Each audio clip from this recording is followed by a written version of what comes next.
សួស្តីជួបគ្នាថ្មីម្ដងទៀតនៅវីដេអូនេះចឹងវីដេអូនេះដែរខ្ញុំនៅបង្ហាញអំពីរបៀបចូលទៅកែនៅ Microsoft Word 2010កែមិនកែលក្ខណៈกระดาษនៅក្នុង Word ហ្នឹង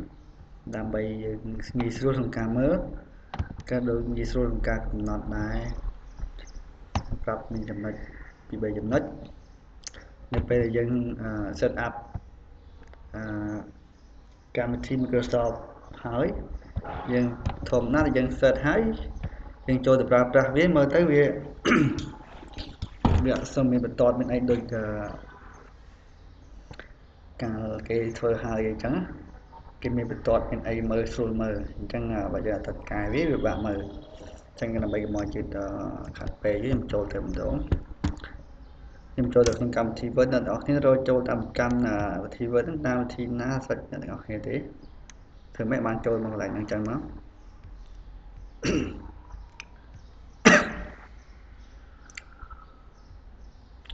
ចឹងកម្មវិធី Word ដែលណាយើងតម្លើងថ្មីបើកមកវាលក្ខណៈបែបនេះបាទលក្ខណៈបែបនេះយើងវាយធម្មតាហើយណាប៉ុន្តែលក្ខណៈបែបនេះវាមើលទៅអត់មានកោះកោះត្រើយណាអញ្ចឹងណាហើយក្នុងការបង្ហាញនេះទៀតសោតគឺបង្ហាញលក្ខណៈអ៊ីងនេះ1 2 3នេះ1 2 3នេះជាលក្ខណៈអ៊ីងនេះអញ្ចឹងកន្លែងនេះអ្នកនរគ្នាទៅឡើងមកដំបូងបាទអត់មានទេវាយើងត្រូវចូលមក tick កន្លែងនេះហ៎ឃើញអត់មានទេ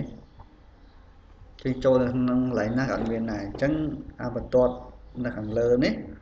តែចូលមកពាក្យ view មកហើយ tick កន្លែង roller នេះមួយមកវានឹងបញ្ចេញបង្ហាញបន្ទាត់នេះហើយបង្ហាញនេះទៀតសោតវាបង្ហាញលក្ខណៈអ៊ីងវាមិនបង្ហាញសង់ទីម៉ែត្រមីលីម៉ែត្រអីទេវាបង្ហាញអ៊ីងអញ្ចឹងដើម្បីចូលទៅកែវាខ្ញុំនឹងបង្ហាញដូចតទៅ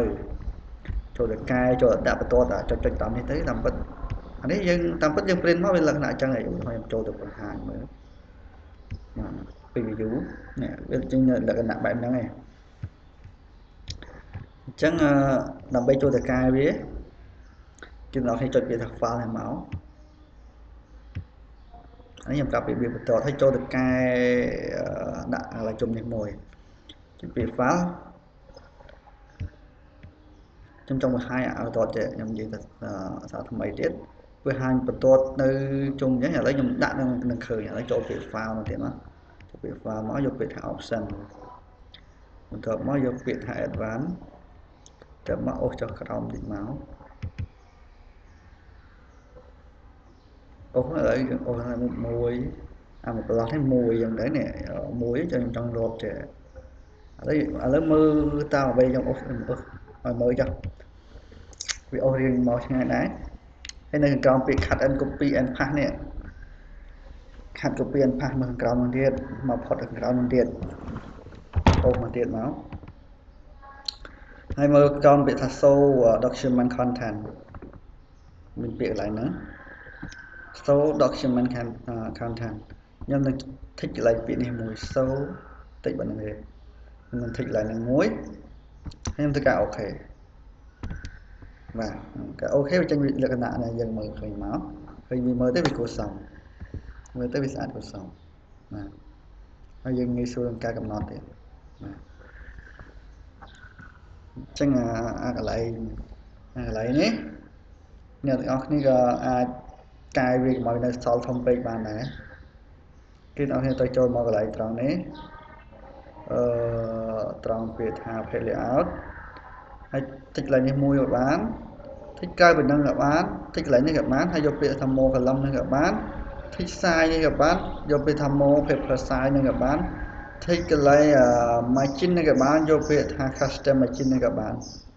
មកកណោចូលទៅកែកន្លែងនេះអញ្ចឹងខ្ញុំប្រាប់ទូប៉ុណ្ណឹងឥឡូវខ្ញុំចូលកន្លែងនេះទៅម្ដងចូលកន្លែងហ្នឹង page setup ហ្នឹងខ្ញុំចូលមកខ្ញុំកែកន្លែងនេះឥឡូវខ្ញុំឧទាហរណ៍ខ្ញុំដាក់ 0.5 ខ្ញុំដាក់ទាំងអស់ហ្នឹង 0.5 ហ្នឹងដាក់អានេះខាងលើអានេះខាងក្រោមនេះខាងឆ្វេង អានេះខាងស្ដាំចឹងអានេះវាឈរกระดาษឈរអានេះกระดาษដេកប៉ុណ្ណាឥឡូវចាំមើលឥឡូវនេះឥឡូវខ្ញុំអូខេតាមមើលចឹងវារៀងតូចជាងមុនណាបាទអញ្ចឹង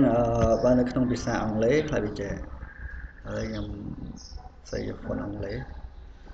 សេយហ្វុនអង់គ្លេសខ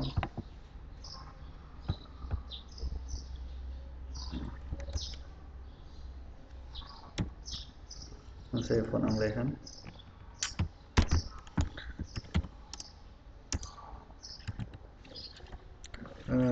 ពាក្យអង់គ្លេសពេលខ្លះវាឧទាហរណ៍ខ្ញុំសេ time ខ្ញុំសេ time វាលោតចឹងឃើញខ្ញុំសេ team ខ្ញុំលោតចឹងខ្ញុំសេ time អីដាក់អក្សរខ្ញុំដាក់អក្សរធំទៀតចឹងមួយអាសេអក្សរតូចដូចហត់ដូចតូចមកខ្ញុំសេទៅវាលោតហើយនេះលក្ខណៈវាប្រាប់ខុសអីក៏ខុសអីទេនេះអាបន្ទាត់នេះហើយខ្ញុំលោតអក្សរថ្មីខ្ញុំសេអក្សរទូចខ្ញុំដកឃ្លីខ្ញុំលោតទៅធំប៉ុន្តែគោលដៅខ្ញុំមិនចង់សេអក្សរទូចទេគ្រាន់តែសេហើយវាមានពាក្យនេះហើយលោតមកពាក្យហ្នឹងហើយមានអូតូcorrect នេះ undo ឲ្យ undo ឲ្យអីញ៉ៃណាចឹងគោលដៅយើងចង់សេសមកសនីមូនសនេះខ្ញុំដឹងខ្ញុំសាកមកយ៉ាខ្ញុំកាយដាក់សនេះសិន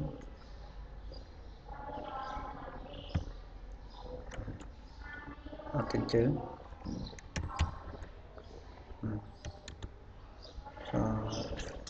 លើអីធោសេដកឃ្លីដកឃ្លីទៅណាđâyអានេះចំពោះ Unicode ប៉ុន្តែខ្ញុំសេលីមូនវិញឲ្យខ្ញុំសេលីមូនខ្ញុំមាន font លីមូននេះជា font លីមូនខ្ញុំយក font លីមូនសេគឺលីមូនពេលខ្លះក៏វាអាចចឹងខ្ញុំត្រូវដូរ key នឹងមកជា key នេះវិញ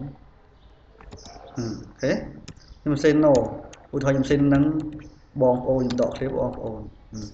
ដកទៅវាទៅអញ្ចឹងវិញអាហ្នឹងលីមូនអញ្ចឹង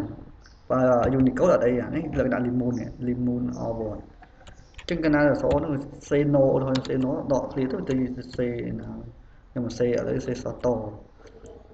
តាំងទ្រូងអីចឹងទៅខ្ញុំដកឃ្លីទៅសតតណាឆ្កយអញ្ចឹងវាលំបាកអញ្ចឹងកន្លែងនេះខ្ញុំត្រូវនឹងបង្ហាញទៅទៀតគឺយើងចូលមកកន្លែង file ហើយយកពាក្យថា option ដដែលហើយកន្លែងយកពាក្យថា protein បាទយកពាក្យហ្នឹងមកហើយបន្ទាប់មកកន្លែងនេះយកពាក្យថា auto correct option ណាអញ្ចឹងវាលោតមកបែបនេះអញ្ចឹងត្រង់កន្លែងនេះយើងដោះથઈឲ្យអស់ដោះឲ្យអស់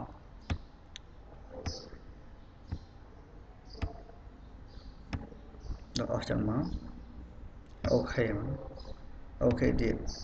នឹងលុបអានឹងចោលខ្ញុំសេខាងនេះនឹងបងប្អូនឧទាហរណ៍ខ្ញុំសេនឹងដកឃ្លៀមមិនគេសេអត់អីនឹងបងប្អូននេះចឹងដែរណាបងប្អូនចឹងហើយមួយស្អីគេមួយទៀតសតោតឹងទ្រូងដកឃ្លៀមសេតឹងហ្នឹងអត់អីវាអត់លោតទេហើយខ្ញុំដូរទៅជាសេអង់គ្លេសវិញក៏អត់អីខ្ញុំមកចឹងtime អូយ៉ាខ្ញុំមកសេ revolution ខ្ញុំសេសទី time ដកឃ្លីនៅទៅតូចចង់សេមិនគេនៅតូច enter ចង់តូចចង់ធំទៀតខ្ញុំសេធំនៅធំចាសេធំខុសហើយមិននៅធំបាទសេតូចនៅតូចវាអត់កែបាញ់ទេ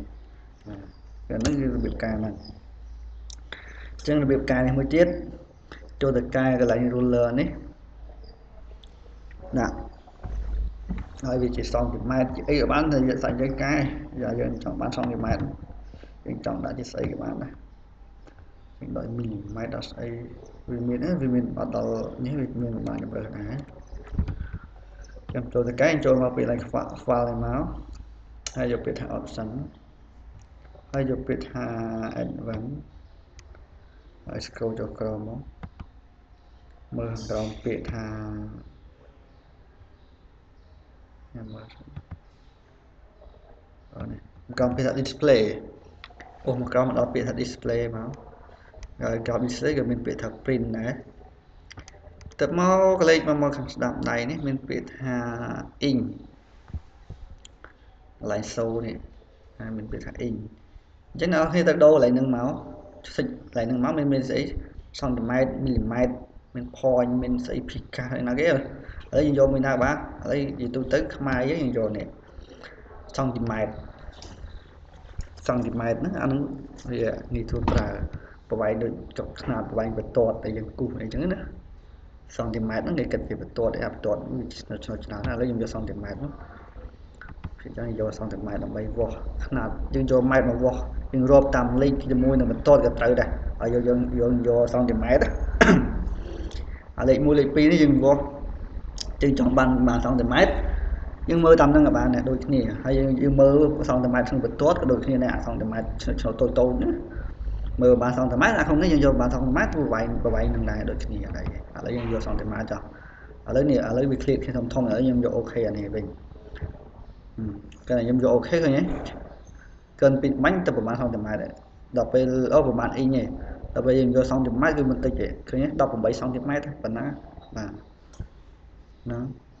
ប៉ុន្តែបើអ៊ីងមាញ់គឺច្រើនគឺវែងចន្លោះនេះគឺវែង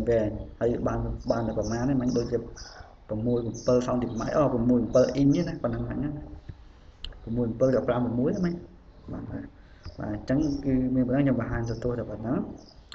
អញ្ចឹងជួបគ្នានៅវីដេអូក្រោយទៀតនឹងបង្ហាញបន្តទៀតអញ្ចឹងសំណាងដល់អ្នកគ្នា